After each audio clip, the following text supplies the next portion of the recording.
Yes, now ladies and gentlemen, welcome back to the Thomas Rants YouTube channel. A bit late, but it's SummerSlam weekend, so whatever. Smackdown review. Obviously, night one of SummerSlam's already happened, and I've watched it. But I need to make this Smackdown review in order to keep up with the content. So I want to talk about, obviously, the few non-title things first. I don't think there was much non-title, apart from, obviously, the non-title feuds, such as Aleister Black and Damian Priest. This is a feud that's been going on for a while, and I said last week when their match got confirmed that there should be some shenanigans that ruin this match, and we should put both these men on SummerSlam. I feel like that should happen, right? And we should have Damian Priest, who was in the spotlight last year, and we should give him some spotlight this year for his work as a character. He brings out the character in Aleister Black, whereas Aleister Black, a talent in the ring who didn't have a lot of character, is bringing out the in-ring talent in Damian Priest. We should put that on SummerSlam. And what happened in the match? It ended in shenanigans. Aleister Black went over the top, hit Damian with a chair, but did it get added to SummerSlam? Did it fuck? And that's the stupid thing, because why? There was 6 matches on night one, and half of the show, like literally, it was like 3.5 hours. The first 2 hours was 4 out of those 6 matches. The last hour and a half was the last 2. Are we joking? We had the last hour dedicated to CM Punk Gunther. Do you know what I mean? So that there was definitely room for that match, especially with how quick Tiffany Stratton, Jade Cargill was, with how quick Sami Zayn, Karrion Kross was. There definitely was room for Damian Priest, Aleister Black. Do you know what I mean? Is what it is. As for other non-title stuff, there's obviously the big feud: Randy Orton, Jelly Roll, Drew McIntyre, Logan Paul. They actually closed the show, which I'm surprised by, because is that the biggest feud coming out of SmackDown? No, it's not. It's the John Cena Cody thing, but that opened up the show. But we'll get into that later.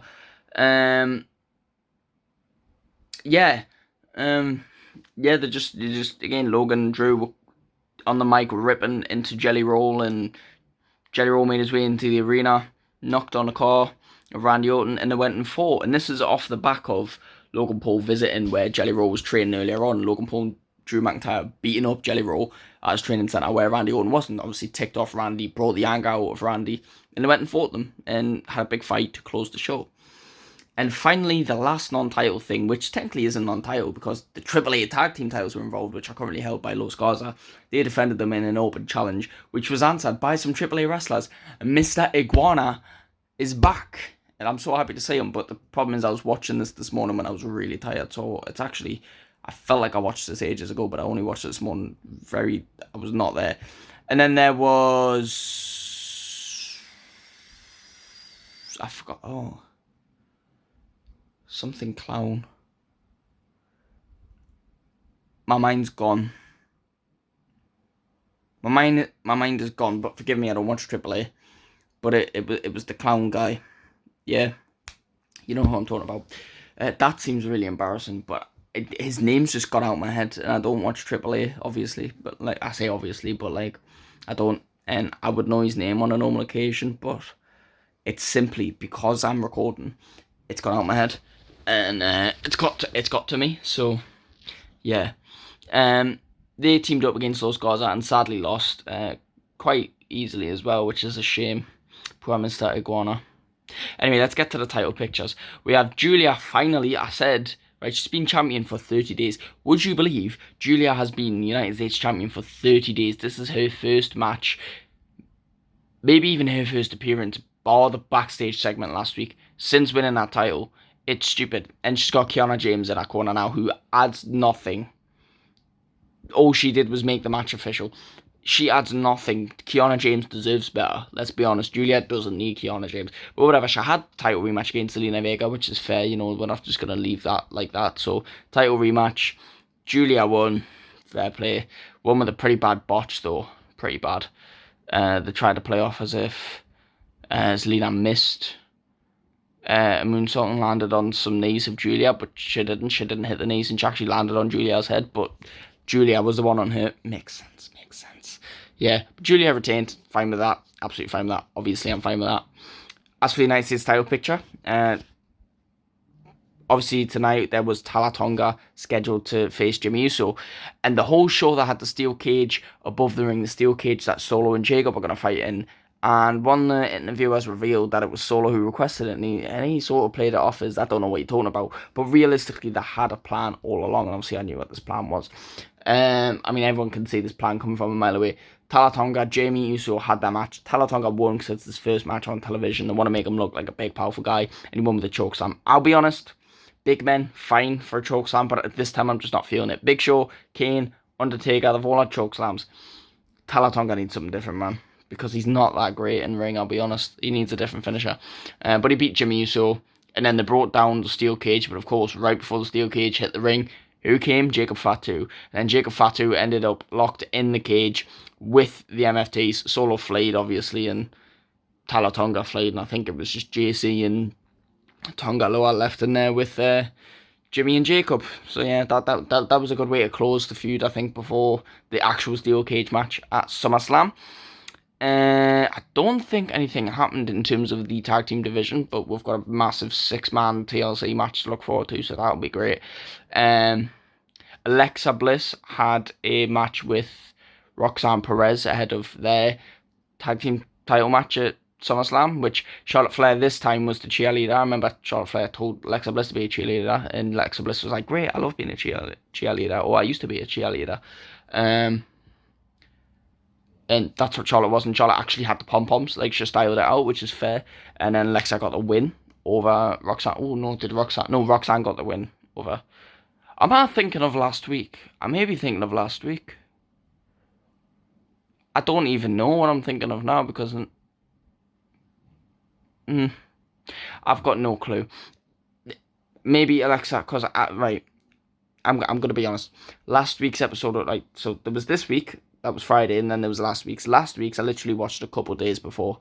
Like, I literally just watched a couple of days ago. Like, literally probably 2 days ago, just before this episode. So I'm getting them a bit mixed up. I won't lie. So maybe Alexa had a bliss with Roxanne. Maybe Alexa had a bliss. Oh my god. Maybe Alexa had a match with Roxanne. I don't know. Moving on. Again, I cannot remember if this was last week or this week. But I remember Jade Cargill getting attacked by Secret Service and then Tiffany Stratton coming to save her.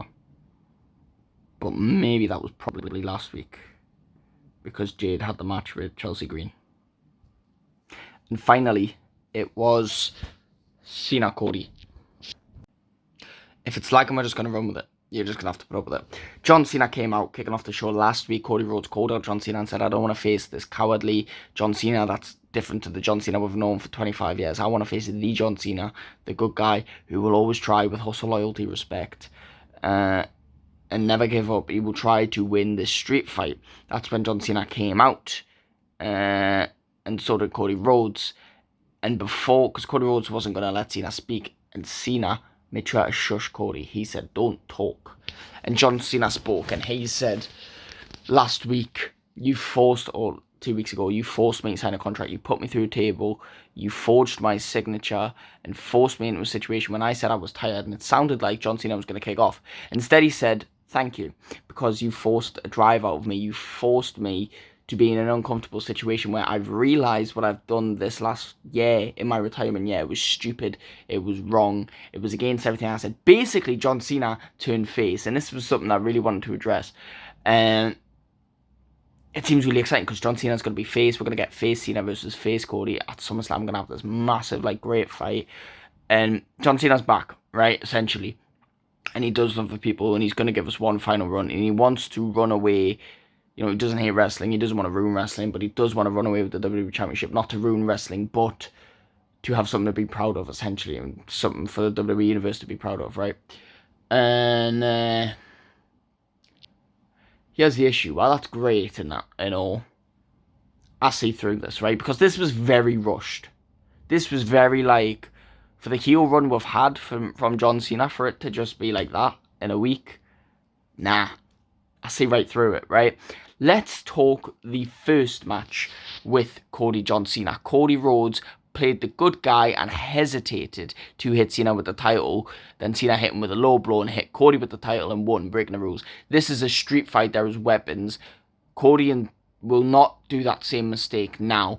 Cody would have to have a deeper meaning to make that mistake now. And Cena beat Randy Orton cheating. He beat CM Punk, sort of cheating, really. Cena's been cheating, and this, he knows Cody. Well, Cody's first one to rematch him, and he knows Cody won't fall for the same mistake. People saying, oh, WWE making it look like Cena's doing a face turn. No, he's not. No, he's not. Because it's SummerSlam. He's going to be the face, and he's going to put up this valiant effort, this honourable fight with Cody Rhodes. Just for when Cody has the chance to strike, he's going to feel bad because this is the face John Cena. This is the hero John Cena who's in his final year. He's trying to win the WWE Championship, and Cody Rhodes is going to have the chance to do something dangerous to hurt John Cena. But Cody won't want to hurt Johnny. He'll just want to beat him. That's when Cody will hesitate. Cena will strike, do the same thing, do the low blow. He might not win with the low blow in the title shot, but he'll do a cheap thing, and he'll still be heel, and he'll get the win over Cody. He's tricked Cody by turning face. He's giving Cody what he wants, feeding into Cody, just to reel him in and get him. I see right through it. And trust me, this is coming out before Night 2 of SummerSlam. Check the date. Well, it's the day of SummerSlam Night 2. But this is, I promise you, I'm a genius. I am a genius. And I don't know if it's just from years of watching WWE, or maybe I just seen this vision. But like, I hate when things are predictable. But at the same time, like this, I don't feel like this is a predictable thing. I feel like I've just predicted this myself, and that's very clever of me. Then again, predictable things aren't always bad, but it does ruin the surprise. But yeah, I feel like if Cena's face, great. I love face Cena. I'm never gonna complain. But like, if that is the move, I've called it, and just remember that I'm great. But that was a nice episode of SmackDown. It was nice and short. See, nothing needs to be strenuous and long, do you know what I mean? No one can be asked for long stuff. But thank you all so much for watching. Please like and subscribe, and I will see you in the next one. Goodbye.